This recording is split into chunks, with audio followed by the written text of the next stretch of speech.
Class 2 এ ওঠার পর আজকে মিঠাই স্কুলে সেকেন্ড ডে। আর আজকে স্কুলের টিফিনে ওকে আমি দিয়েছি গরম গরম লুচি। কালকে স্কুল থেকে বাড়ি ফিরে বলল, মা জানো আজকে প্রায় প্রত্যেকেই লুচি আর আলুর দম স্কুলের টিফিনে নিয়ে গিয়েছিল। আর আমার পাশে যে ফ্রেন্ডটা বসেছে ওর যখন টিফিন বক্সটা খুললো ওই আলুর দমের গন্ধে আমার খুব খেতে ইচ্ছে করছিল। তুমি ওই রকম আমাকে লুচি আর আলুর দম আজকে বানিয়ে দিও। মেয়ের কথা মতন আমি আজকে ময়দা মেখে, ঠিক আমরা বাঙালিরা যেভাবে লুচি খাই তেমনই একটু নরম করে লুচি দুটো ভেজে দিয়েছি, একটা টিস্যু পেপারে ভালোভাবে মুড়ে দিয়ে দিয়েছি।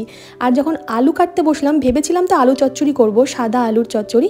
তারপর ভাবলাম মেয়ে যখন সুন্দর গন্ধওয়ালা আলুর দম চাই, কেননা একটু পেঁয়াজ আদা রসুন বাটা দিয়ে টমেটো দিয়ে একটু ঝালঝাল করে গরম মশলা দিয়ে আলুর দমটাই বানিয়ে দিই। তবে হ্যাঁ, আমি একটু মা বুদ্ধি খাটিয়ে ওর মধ্যে একটু পনির দিয়ে দিয়েছি প্রোটিনের চাহিদাটা পূরণ করার জন্য। 4 টুকরো পনির, 2 টুকরো আলু, একটু গ্রেভি দিয়েছি লুচি দিয়ে খাওয়ার জন্য। আর খুব মিষ্টি কয়েক টুকরো তরমুজ আর 1 বোতল জল দিয়েছি। স্কুলে যাওয়ার সময় খেয়ে গেছে ফোড়ন ছাড়া সেদ্ধ খিচুড়ি, সাথে একটা ডিমের পোস্ট। পার্সোনালি কার কার এই টিফিনটা পছন্দের কমেন্ট করে জানাবেন।